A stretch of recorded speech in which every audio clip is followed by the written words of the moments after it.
नमस्कार.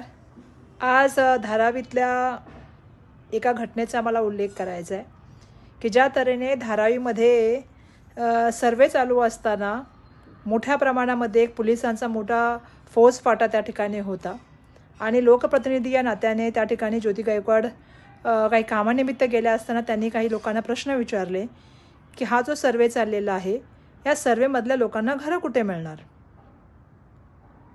वाटत जरी छोटा सवाल असला तरी याचं खूप महत्त्व आहे आमच्या जीवनामध्ये. कारण आज धारावीतल्या लोकांना कुठे घरं मिळणार, धारावीचं पुनर्वसन कुठे होणार, त्या ठिकाणाच्या व्यवसायाचं काय होणार आणि तिथल्या दुकानांचं किंवा इंडस्ट्रीचं काय होणार याच्याबद्दल धारावीकरांना कुठलीही कल्पना नाही आहे. आणि असे जे प्रश्न ज्या वेळेला लोकप्रतिनिधी म्हणून विचारले जातात त्यावेळा तिथे उपस्थित असलेले सर्वेचे अधिकारी उर्मटपणाने बोलतात. त्या महिलेचा जी बोलण्याची पद्धत होती ही उर्मटपणाची होती आणि ज्या तऱ्हेने पोलिसांच्या प्रोटेक्शनखाली आणि पोलिसांचा दबाव वापरून हे सर्वे केले जातात. खरं तर माझा मूलभूत प्रश्न आहे की या सर्वेमध्ये येणारे अधिकाऱ्यांच्या गळ्यामध्ये आय कार्डसुद्धा नाही आहेत. ह्यांच्यावरती कुठला विश्वास ठेवावा.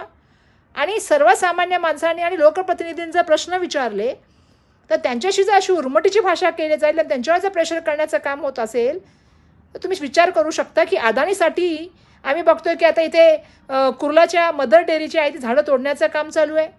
मोठ्या प्रमाणात तिथे रस्ता तयार करण्याचं काम चालू आहे. तिथल्या कुर्ल्याच्या लोकांचा विरोध आहे. धारावीमधल्या जनतेला माहीत नाही की त्यांना एक्झॅक्टली घर कुठे मिळणार आहे. आणि प्रश्न विचारले की अशी उर्मटीची भाषा येते. कोणाच्या मस्त झालेल्या सगळ्या गोष्टी या की केंद्रामध्ये आणि राज्यामध्ये आपलं सरकार असल्यामुळे, भाजपाचं सरकार असल्यामुळे आणि मोदींशी मैत्री असल्यामुळे जर अदानींचं काम एवढ्या मोठ्या प्रमाणात होत असेल आणि एवढी उर्मटपणा जर ते लोकप्रतिनिधी आणि जनतेला दाखवत असतील तर त्यांचा मोठ्या प्रमाणामध्ये निषेध केला गेला पाहिजे. आज या व्हिडिओच्या माध्यमातून मी त्यांना प्रश्न विचारणार आहे आणि मुंबईकरांना आणि महाराष्ट्र जनतेला सुद्धा प्रश्न विचारणार आहे. काय चाललंय हे? ज्या तऱ्हेने लोकांशी आणि जनतेशी संवाद साधायला पाहिजे म्हणजे विकासक मोठे झाले जनतेपेक्षा. हा जनतेचा विकास आहे की अडाणींचा विकास आहे? जर जनतेने प्रश्न विचारले, लोकप्रतिनिधी प्रश्न विचारले तर ते चुकीचे. आणि अदानींसाठी मोठे मोठे भूखंड दिले जातात ते बरोबर आहे. त्यांचे लोक सर्वेला मोठ्या मोठ्या व्हॅनमध्ये येतात, पोलिसांना घेऊन येतात, त्या ठिकाणी लोकांवर दबाव तयार करण्याचा प्रयत्न करतात. लोकांनी प्रश्न विचारले की उर्मटीची भाषा करतात ते बरोबर आहे. काय चाललंय या महाराष्ट्रामध्ये मला माहीत नाही. पण दुर्दैवाने आज जी घटना झाली त्याचा आम्ही मोठ्या प्रमाणामध्ये निषेध करतो. येणाऱ्या काळामध्ये त्या संदर्भामध्ये आंदोलनं केली जातील.